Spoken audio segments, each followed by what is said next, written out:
National Weather Service in Greenville-Spartanburg has issued a severe thunderstorm warning for northwestern Alexander County in the Piedmont of North Carolina, northeastern Caldwell County in western North Carolina, until 2:30 p.m. Eastern Daylight Time.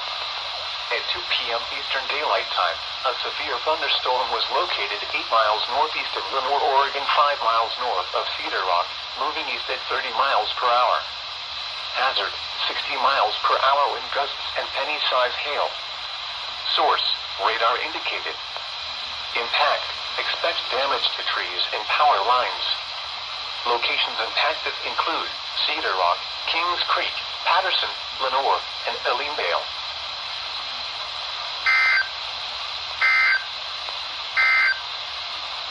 The National Weather Service in Blacksburg has issued a severe